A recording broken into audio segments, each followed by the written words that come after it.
ప్రధానంగా నేను కూడా 4 మాటలు చెప్పదలుచుకున్నది ఏమిటంటే, ఈ రాష్ట్రంలో 5 సంవత్సరాలు పరిపాలన చేసినటువంటి వైఎస్ఆర్ కాంగ్రెస్ పార్టీ సంవత్సరం 1 మాసం కింద జరిగినటువంటి ఎన్నికల్లో ఓటమి పాలు కావటం జరిగింది. ముఖ్యమంత్రిగా ఉన్న జగన్మోహన్ రెడ్డి గారు ముఖ్యమంత్రిత్వాన్ని కోల్పోవడం జరిగింది. మేము కూడా మంత్రులుగా ఉన్నటువంటి వారం, శాసనసభ్యులుగా ఉన్నవారం అందరం కూడా ఓడిపోవటం జరిగింది. కేవలం 11 సీట్లు మాత్రమే మనం గెలుచుకున్నాం. కానీ లెక్కలు వేసి మొదలెడితే 40% ఓట్లు మనకు వచ్చాయి, 60% ఓట్లు వాళ్ళకు వెళ్ళాయి. కానీ ఉన్నటువంటి సీట్లలో 175 సీట్లలో 40% సీట్లు మనకు రాలా, 40-60 రావాలి లెక్క ప్రకారం అలా రాలా. టెక్నికల్గా కొన్ని చోట్ల ఎక్కువ మెజారిటీలు, కొన్ని చోట్ల తక్కువ మెజారిటీలు రావడంతో 40% ఓట్ల శాతం మనకు ఉన్నప్పటికీ కూడా కేవలం 11 సీట్లు మాత్రమే గెలుచుకున్నాం. అప్పుడు మీ అందరూ చూశారు ఎంత భయంకరమైనటువంటి సిచ్యుయేషన్ ఉందో. దాడులు చేశారు, గందరగోళాలు చేశారు. తెలుగుదేశం పార్టీకి చెందినటువంటి కార్యకర్తలు ఇళ్ల మీదకి వచ్చారు. ఇంకా మన గుంటూరు చాలా తక్కువ నిజం చెప్పాలంటే. పల్నాడు ప్రాంతంలో అయితే ఇళ్ల మీదకి ఎగబడి చాలామందిని కొట్టి గందరగోళాలు చేశారు. దానితో పాటుగా ఎవరైతే తెలుగుదేశం కార్యకర్తలు, నాయకులు, వైఎస్ఆర్ కాంగ్రెస్ పార్టీకి సంబంధించినటువంటి నాయకుల మీద దాడులు చేశారో వారి మీద కేసులు పెట్టలేదు, మన మీదే కేసులు పెట్టి లోపలికి పెట్టేటటువంటి ప్రయత్నం చేశారు. ఈ సంవత్సర కాలంలో అనేక మంది మీద ఫాల్స్ కేసెస్ పెట్టారు. సోషల్ మీడియా యాక్టివిస్టుల మీద కేసులు పెట్టి జైలుకి పంపించారు. మహిళలను కూడా చూడుకోకుండా జైలుకి పంపించారు. కొంతమందిని అయితే కొట్టారు పోలీసులు. పోలీస్ యంత్రాంగం మొత్తం వారి గుప్పెట్లోకి తీసుకున్నారు, కేసులు పెట్టారు, ఇంకా పెడుతూనే ఉన్నారు. మా మీద కూడా ఇవాళ కేసు పెడితే మేము సత్యనపల్లి వెళ్ళి హాజరై వచ్చాం, నేను అప్పిరెడ్డి గారు కూడా. ఈ విధంగా కేసులు పెట్టి భయపెట్టేటటువంటి కార్యక్రమం చేస్తున్నారు. ఈ సంవత్సర కాలంలో ఒక దుర్మార్గమైనటువంటి పాలన ఇవాళ చేశారు. నేను 89లో రాజకీయాల్లోకి వచ్చా. మహమ్మద్ జానీ గారు అప్పుడు ఇక్కడ శాసనసభ్యులు, మంత్రిగా కూడా ఉన్నారు. జయరాం బాబు గారు శాసనసభ్యులు 89లో, అప్పటికే 2వ సారి గెలిచారు వాళ్ళు. అప్పటి నుంచి ఇప్పటి వరకే నేను చూస్తున్నా ఇంత దుర్మార్గమైనటువంటి పాలన ఈ మొత్తం కాలంలో ఎప్పుడు లేదు. కేసులు పెట్టడం, లోపల వేయడం, బెయిల్ రాకోకుండా నివారించడం. ఈ సంవత్సరం అయిపోయిన తర్వాత ఇవాళ చంద్రబాబు నాయుడు గారు కొత్త స్లోగన్ తీసుకున్నాడు. చాలా అందమైన స్లోగన్. సుపరిపాలన తొలి అడుగంట. సుపరిపాలన తొలి అడుగు. 5 సంవత్సరాల్లో 5 అడుగులు వేస్తాడంట ఆయన. 1 అడుగు వేసాడంట, అది చాలా సుపరిపాలన అంట. నిజమే, సుపరిపాలన అయితే నిజంగానే సుపరిపాలన ఒప్పుకోవచ్చు. ఏం చేసామని సుపరిపాలన? ఇచ్చిన వాగ్దానాలను నిలబెట్టావా? ఇచ్చిన వాగ్దానాలను నెరవేర్చి ఎస్ మాది సుపరిపాలన అంటే శభాష్ అని మనం కూడా అన్నాం. ఎన్ని వాగ్దానాలు ఇచ్చావు, ఎన్ని చేశావు అనేది ఇక్కడ ప్రశ్న. అందువల్లే మనం చెప్తున్నాం ఏంటంటే ఇది సుపరిపాలన కాదు, స్వపరిపాలనలో తొలి అడుగు కాదు, ఇది మోసపు పాలనలో తొలి అడుగు అనేది మనం చెప్పాలనేది మన కార్యక్రమం. మీరు ఒక్కసారి పరిశీలన చేసినట్లయితే చంద్రబాబు నాయుడు గారు ఇదే ఇప్పుడు క్యూఆర్ కోడ్ ఉంది, చూపిస్తాం. ఇది ఫోన్లో స్కాన్ చేస్తే చంద్రబాబు నాయుడు గారి మేనిఫెస్టో, ఆయన ఇచ్చినటువంటి షూరిటీ బాండ్స్ అన్నీ వస్తాయి. పెద్ద షూరిటీ ఇచ్చాడండి. అదేంటి తెలుసా? బాబు షూరిటీ, భవిష్యత్ గ్యారంటీ. బాబు గారు ఏం షూరిటీ ఇచ్చారంటే, నాకు ఓటేశారా మీ భవిష్యత్ గ్యారంటీగా ఉండదు, అనుమానమే లేదు. ఏం గ్యారంటీ అంటే పథకాలు. సూపర్ 6 సంవత్సరానికి 3 సిలిండర్లు వచ్చేస్తాయి. అమ్మ ఒడి బదులు తల్లికి వందనం, ఫ్రీ బస్సు, ఇవన్నీ చెప్పుకొచ్చాడు. ఇవన్నీ చేసేసి ఈ సూపర్ 6 చేసి కడమై తర్వాత చేస్తాను ఇంక ఇచ్చిన వాగ్దానాలు మాది తొలి అడుగు బ్రహ్మాండంగా జరిగిందంటే శభాష్. నిజమేలే, సుపరిపాలన ఇది తొలి అడుగు అనుకుందాం. ఏమి అఘోరించావా అని అడుగుతా ఉన్నా, ఏం చేశావని అడుగుతా ఉన్నా. అమ్మకు వందనం, తల్లికి వందనం, దానికి 15,000 ఇచ్చానని మనం చెప్తున్నాడు. సంవత్సరం తర్వాత మీ అందరికీ గుర్తుండే ఉంటుంది, గుర్తు చేస్తున్నాను. చంద్రబాబు నాయుడు గారు ముఖ్యమంత్రి ప్రమాణ స్వీకారం చేసిన తర్వాత ఒక జీవో ఇష్యూ చేశారు. ఆ జీవో ఏంటంటే అది కూడా చంద్రబాబు నాయుడు గారి కుమారుడైనటువంటి లోకేష్ గారి డిపార్ట్మెంట్. అమ్మ తల్లికి వందనం, నీకు 15 నీకు 15. దానిలో ఏం చేశారంటే నీకు 15 నీకు 15 ఒక 15 జీవో ఇచ్చారు. ఆ జీవో చూసాం మేము, చూసా జీవో పట్టుకున్నాం. ఏమయ్యా ఎంతమంది పిల్లలు ఉంటే అంతమందికి ఇస్తానన్నావు, ఒకడికి ఇచ్చావేంటి అని అడిగాం. ఏం చెప్పాడు గుర్తుందా మీకు? ఎన్నికల్లో జగన్మోహన్ రెడ్డి గారి లాగా ఒక పిల్లవాడికి అది ఇచ్చేది. మీకు 2 పిల్లలు ఉన్నారా? 2 15. నీకు 3 ఉన్నారా? 2 ముగ్గురే ఉన్నారా? ఇంకా వీలైతే కనమయ్యా, కను అలకొడి చేస్తా అన్నాడు. అలకొడి చేస్తాను కనమంటున్నాడు. చంద్రబాబు మాత్రం ఒకనే కంటాడు, వాళ్ళ అబ్బాయి లోకేష్ కూడా ఒకనే కంటారు. ఆస్తులు మాత్రం పోవడానికి లేదు. మనం మాత్రం ఇష్టం వచ్చాడు కదా ఈ 15,000 కోసం కనమని చెప్పాడు. దుంపదేగా ఆదర్శంగా ఆయన కానీ ఉంటే పోని పర్లా, ఇలా కనండి కనండి అని చెప్పాడు. ఇప్పుడు కూడా చెబుతాడు కనండి అని. 15,000 అని ఒక జీవో ఇచ్చామంటాయా? ఏం పెద్ద మనిషిని మనం నిలవేశాం, కాము ఊరుకున్నారు. అంతేకాదు ఇవాళ 15,000 ఇస్తున్నానని చెబుతున్నా కూడా 13,000 ఇస్తున్నాడు. 2వ బిడ్డకు 10,000 ఇస్తున్నాడు. 3వ బిడ్డకు ఎంత ఇస్తున్నాడో తెలియదు. అవన్నీ లెక్కలు చూడాలి. ఇవాళకైనా సంవత్సరం తర్వాత కూడా ఇస్తున్నారు అంటే అది మన గొప్పతనం తప్ప చంద్రబాబు గొప్పతనం కాదు. మరి మాట్లాడితే మీ గొప్పతనం కూడా. జగన్మోహన్ రెడ్డి గారు గుర్తుంది కదా, వెళ్ళిన చోటలా నీకు 15 నీకు 15 నీకు 15 నీకు 15 నీకు 15 నీకు 15 అన్నాడు. మనం కూడా అన్నాం నీకు 15 నీకు 15 నీకు 15 కనపడిన చోటలా. మనం అంటాం కదండి. ఇక్కడ గుంటూరు 2లోనో లేకపోతే ఎక్కడో సంబరం జరుగుతుంది. సంబరం జరుగుతుంటే ఫుల్గా వేసుకున్నాడు గురువు గారు ఒక ఆయన, మైకి పెంచుకుని డీజే. నాణ్యమైన ముందు కదా ఊరిని ఎక్కింది భలే సవక. 99 ఫుల్గా తాగాడు. తాగి ఏ చిరంజీవి పాటో పవన్ కళ్యాణ్ పాటో బాలకృష్ణ పాటో పాడతాడు ఉన్నాం. అది కాదు నీకు 15 నీకు 15 నీకు 15 అంటున్నాడు ఆయన కూడా. అంటే అంత రసవత్తరంగా ట్రోల్ అయిపోయింది. వీడు ఇచ్చేది కాదు చచ్చేది కాదు, సంవత్సరం అయిపోయింది నీకు 15 నీకు 15 నీకు 15 నీకు 15 అన్నాడు. 15 ఇవ్వకుండా చేస్తున్నాడు అనేటువంటి మాట అయిపోయింది.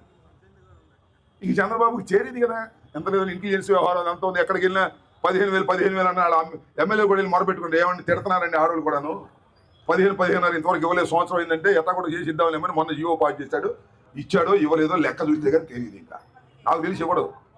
మోసం అంతా దగా మోసం. మీరు చూశారుగా, సిలిండర్లు ఇస్తా అన్నాడు.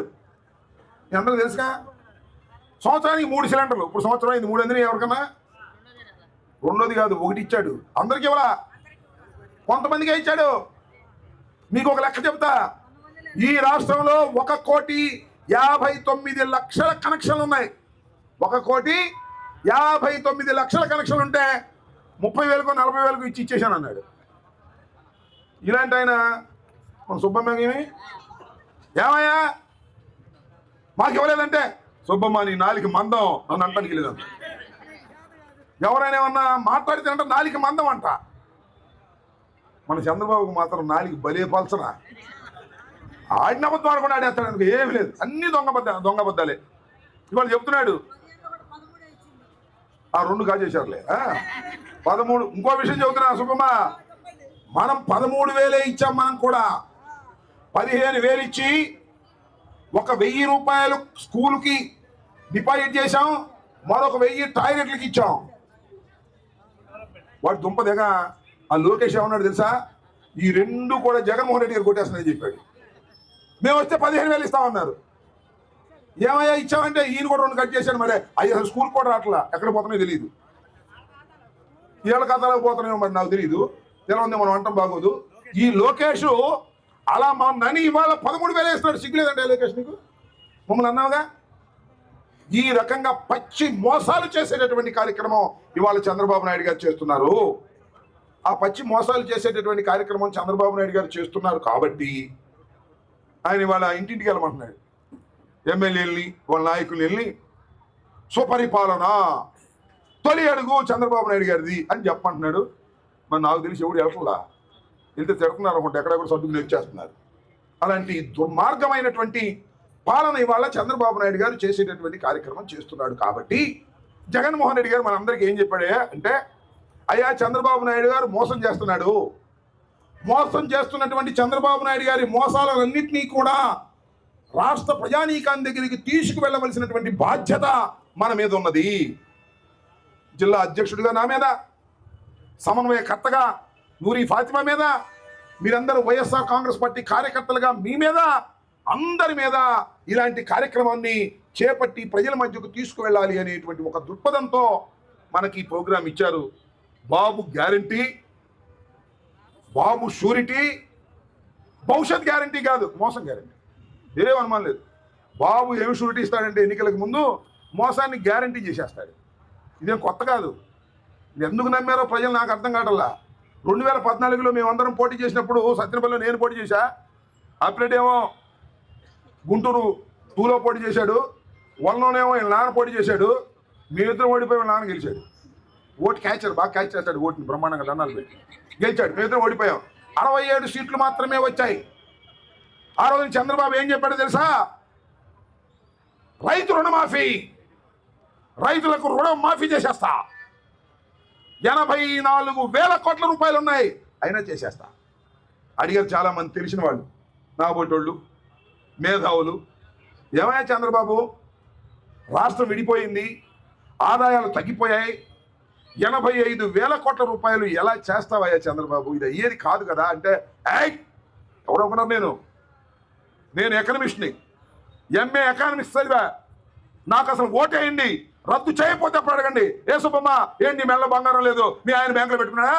ఏం కంగారు పడద్దు, సైకిల్ గుద్దేయి, నీ బంగారం నీకు వచ్చేస్తాడు.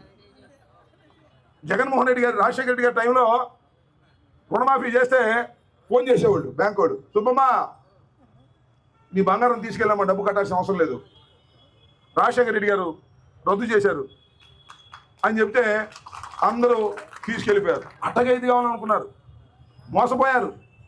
మోసపోయి కొంతమంది, మా శుభ్రం వేసిందో తెలియదు కానీ భర్తల మనోళ్ళు, వాళ్ళేమో ఫ్యాన్కి వేస్తే ఆడవాళ్ళు తెలియకుండా సైకిల్ చేశారు బంగారం వస్తే, మొత్తాన్ని ముంచాడు. చివరికి రైతు రుణమాఫీ చేయలేదు సరిగదా, 15,000 కోట్లు 20 కోట్లు చేసి 20,000 కోట్లు చేసి అయిపోయింది అన్నాడు. కోటై కమిటీ అన్నాడు, స్కేల్ ఆఫ్ ఫైనాన్స్ అన్నాడు, ఇన్స్టాల్మెంట్స్ అన్నాడు. ఆఖరు అడిగారు మీడియా వాళ్ళందరూ, ఏమండి చంద్రబాబు గారు మొత్తం చేస్తాను అన్నాను. మొత్తం ఎక్కడన్నా మొత్తం ఏదో చేసాం, కొంతవరకు అంత సర్దుకోవడమే ఇంక లేదు అని ఎగ్గొడిచాడు. నాలుగు బాగా పలచను కదా, పక్కన తిప్పేశాడు. అలా దుర్మార్గమైన పరిపాలన చేశాడు చంద్రబాబు నాయుడు గారు. చేసిన మొన్న నమ్మారు. ఎందుకు నమ్మారో నాకు అర్థం కాదు ఇప్పటికి. బహుశా ఈ షణ్ముఖ వ్యూహం ఆయన వచ్చాడేమో. ఆయన ఎవరు? పవన్ కళ్యాణ్ గారు. ఈయన కొత్తగా వచ్చాడు కదా, నేను ఇరగదీస్తానంటున్నాడు కదా, నీతి నిజాయితీ అంటున్నాడు కదా, ఈయన కూడా తోడయ్యాడు కాబట్టి ఈయన గ్యారంటీ చేస్తాడేమోనని ఇప్పుడు మీరు కొడితే దీనిలో వచ్చింది ఏంటో తెలుసా? ఉమ్మడి మేనిఫెస్టో. ఓ పక్కన నవ్వుతూ చంద్రబాబు గారు, మరో పక్కన నవ్వుతూ పవన్ కళ్యాణ్ ఇద్దరు ఉంటారు. ఉమ్మడి మేనిఫెస్టో. ఉమ్మడి మేనిఫెస్టో అంటే మళ్ళీ భారతీయ జనతా పార్టీకి సంబంధం లేదు. వాళ్ళకి తెలుసు, వాళ్ళు 3 సార్లు ఈ దేశాన్ని పరిపాలిస్తున్నారు కదా, వాళ్ళకి లోతుపాతులు తెలుసు. ఈ చదివి అయ్యేది కాదు, చచ్చేది కాదు, వీడియోకి మనం వెళ్ళొద్దు, తూచ్ అని ఆ మేనిఫెస్టోలో చేరలా. ఎవరిని వాళ్ళకి తెలుసు, మోడీకి తెలుసు. ఎక్కడ చంద్రబాబు నువ్వు చూసుకో, నాకే సంబంధం లేదన్నారు. అలా మేనిఫెస్టోలో పెట్టిన దాన్ని దేన్ని కూడా అమలు చేయనటువంటి ఒక దుష్ట పరిపాలన చేసి సుపరిపాలన తొలిడుగా అంటాడు. మనం నమ్మాలి. మీకు తెలుసుగా చంద్రబాబు నాయుడు తత్వమే అంతా. పిల్లల నుంచి మామనే పొడి చేశాడు. అయ్యో స్వామి చెబుతారు, రేవు దాటిన తర్వాత తెప్ప తగలేయటం, అక్కడ తిన్న తర్వాత మామని తిట్టడం, ఇది బాపతి. అదే బాపత్తు చంద్రబాబు నాయుడు గారు. ఆయన ఎందుకు వేశారో ఓట్లు మాకు అర్థం కాలేదు. ఇవాళ చూస్తుంటే జనం పశ్చాత్తాపడుతున్నారు. వాళ్ళు నోటితో చెప్పరు, బాడీ లాంగ్వేజ్ వేరుగా ఉంటుంది. మీరు చూడండి, జగన్మోహన్ రెడ్డి గారు తెనాలి వెళ్ళాడు, జగన్మోహన్ రెడ్డి గారు పొదిలి వెళ్ళాడు, జగన్మోహన్ రెడ్డి గారు రెండపాళ్ళు వెళ్ళాడు, జగన్మోహన్ రెడ్డి గారు బంగారుపాలెం వెళ్ళాడు. ఏంటి అక్కడ జరుగుతుంది? ఎంతమంది జనం వస్తున్నారు? తోసుకుంటున్నారు. వేల మంది వస్తున్నారు. ఎందుకు వస్తున్నారో నాకు అర్థం కాల. మామూలుగా అయితే ఓదార్పు యాత్ర చూసాం, జగన్మోహన్ రెడ్డి గారి పాదయాత్ర చూసాం, కానీ ఏ మాత్రం తక్కువకుండా అంతకన్నా ఎక్కువ మంది వస్తున్నారు. అంటే ఏంటి దాని అర్థం? అయ్యా జగను పొరపాటు అయిపోయిందయ్యా, మొన్న కూటమి నమ్మి వాళ్ళకి ఓట్లు వేసాం, నీకు అన్యాయం చేశాం, మళ్ళా రా వేసేస్తాం ఓట్లు అని చెప్పడానికి ఇంతమంది జనం వస్తున్నారు. జనం వెళ్ళడానికి వీలేదంట, చంద్రబాబు నాయుడు గారు అంటున్నాడు. లోకేష్ అంటున్నాడు, జనం వెళ్ళడానికి వీల్లేదు. పోలీసులు పెట్టేస్తున్నారండి. మీరు చూశారుగా, రాజశేఖర్ గారు చనిపోయినప్పుడు ఓదార్పు యాత్ర జరిగింది. అప్పుడు ఎట్ట జరిగింది చూశారుగా. పాదయాత్ర జరిగింది, మన గుంటూరు మీదుగా వెళ్ళాడు. అప్పుడు ఎట్ట జరిగింది చూశారుగా. జనం వస్తే ఎవరు అడ్డుకున్నారా? ఇప్పుడు మాత్రం జనం వెళ్ళడానికి వెళ్ళేదంట. అమ్మో జనం బాగా వెళ్ళిపోతుంటే మా ప్రభుత్వం పని అయిపోయిందని అనుకుంటున్నారని పాపం లోకేష్కి చంద్రబాబుకి భయం పట్టుకుంది. అందుకని జనాన్ని కట్టడి చేసేద్దాం అని నిర్ణయించుకున్నారండి. పోలీసులు పెట్టారు.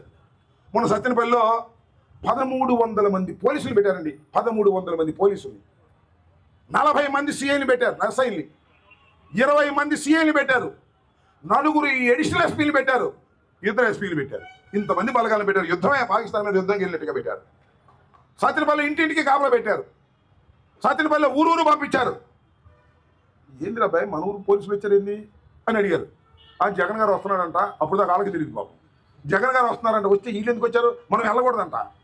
మనం వెళ్ళకూడదు. ఎందుకు వెళ్ళకూడదురా? అప్పుడు దాకా పని చేసుకున్నాడు. ఏయ్ పోలీసులు వచ్చారు, మనం వెళ్ళాల్సిందే అని బయలుదేరారండి. మామూలుగా అయితే 15,000-20,000 మంది వచ్చేవాళ్ళు. పోలీసులు వెళ్ళి కట్టడి చేయడం మొదలైన తర్వాత 30,000 మంది వచ్చారు. నిజం, నమ్మండి. అక్కడ కూడా అంతే. బంగారుపాలెంలో కూడా 30 మంది హెలికాప్టర్ దగ్గర రావాలంట. 500 మంది ఆయన అమ్మటి వెళ్ళాలంట. పెట్టారు. 30 మంది వచ్చారా? 1000 మంది హెలికాప్టర్ దగ్గరికి వచ్చారు. 1000 మంది జగన్మోహన్ రెడ్డి గారి వెంట నడిచి బంగారుపాలెం మార్కెట్ యార్డ్లోకి వెళ్ళారు. జనాన్ని ఆగితే ఆగుతారా? అభిమానంతో ఉన్నవాళ్ళు.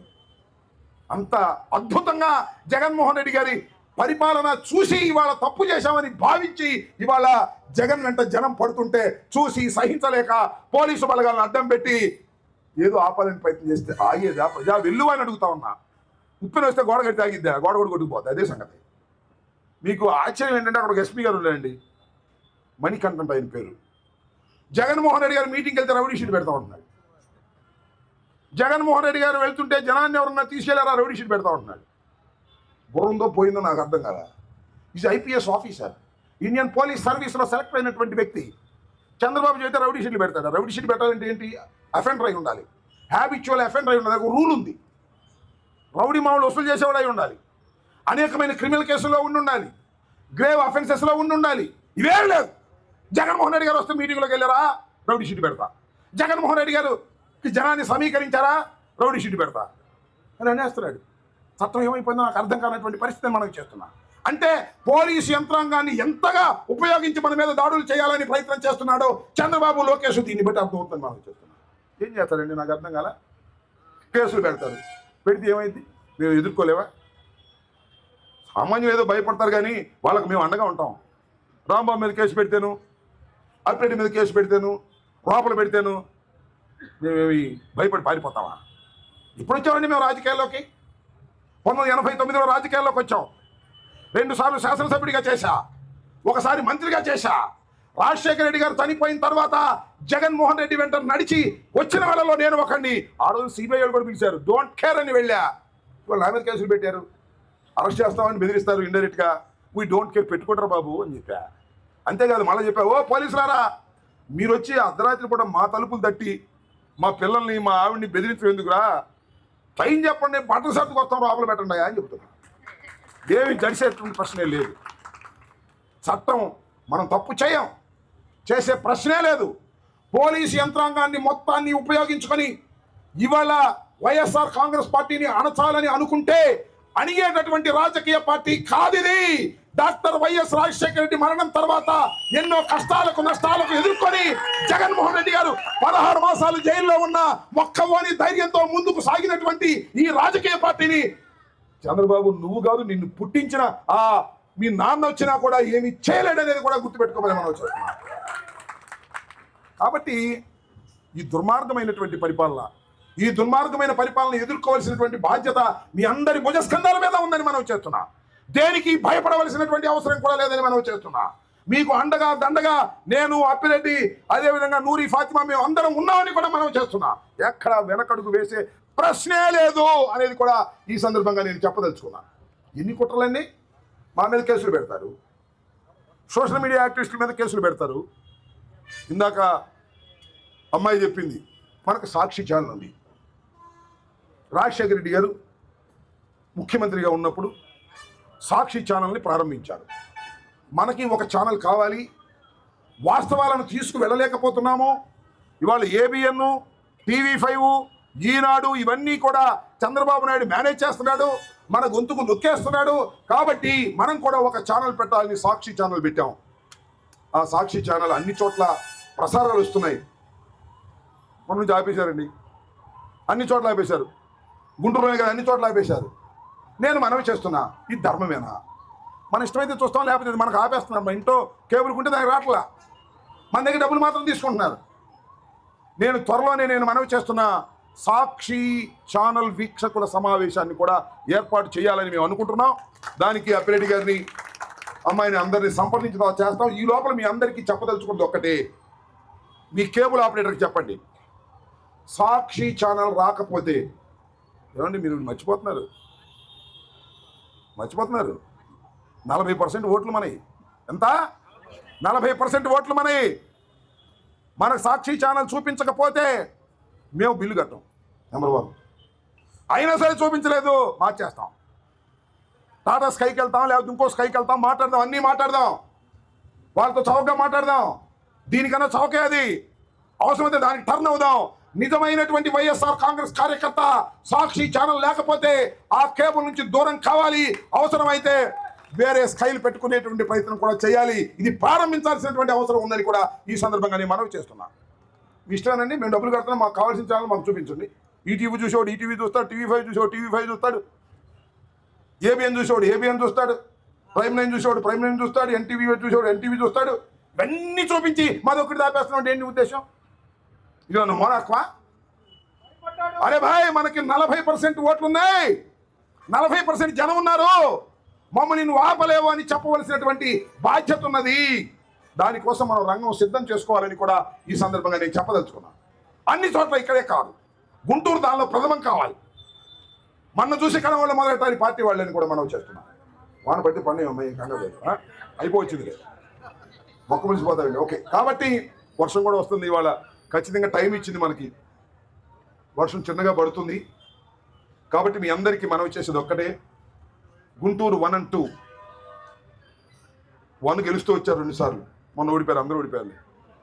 కాబట్టి ఇది చాలా స్ట్రాంగ్ కాన్స్టిట్యున్సీ, ఇంకొద్దిగా బలంగా చేసుకోవాల్సినటువంటి అవసరం ఉన్నది. రాబోయే కాలంలో ముస్తఫా ఏదో ఎలక్షన్ ముందు వస్తున్నారని అంటున్నారు. కాదులే, సపోర్ట్ చేయడానికి ఇప్పటికీ రెడీగా ఉన్నాడు, వెనకున్నాడు, నాకు తెలుసు. ఏమై ఉన్నాడా? ఉండపోయినా ఉండట్లేక అన్ని డైరెక్షన్, అమ్మాయి డైరెక్షన్ అతను నడుస్తుంది, నాకు తెలుసు. ముస్తఫా 1000 కళ్ళు పెట్టుకుని చూస్తున్నాడు. ముస్తఫా సమయం వచ్చినప్పుడు వస్తాడు. అమ్మాయి మొన్న గాలిలో ఓడిపోయింది, కానీ ఈసారి శాసనసభకు వెళ్ళటం ఖాయమని కూడా ఈ సందర్భంగా నేను మనవి చేస్తున్నా. సరే, ఏదో చిన్న చిన్న విభేదాలు ఉంటాయి వాళ్ళకి వీళ్ళకి, అన్ని పక్కన పెట్టేద్దాం. అందరం కలిసికట్టుగా అమ్మాయి అమ్మని అడుగుదాం. ఎవరన్నా చిన్న చిన్న విభేదాలు ఉంటే చెప్పండి, సరి చేసుకుందాం, ముందుకు వెళ్దాం, అమ్మాయిని గెలిపించేటటువంటి కార్యక్రమం చేద్దామని ఈ సందర్భంగా మనవి చేస్తూ ఈ అవకాశం కల్పించినటువంటి మిత్రులందరికీ కూడా నా హృదయపూర్వక ధన్యవాదాలు తెలియజేసుకుంటూ Stay aware, stay bold. Like, subscribe and follow at Ammati Rambabu Official for truth and clarity in today's politics.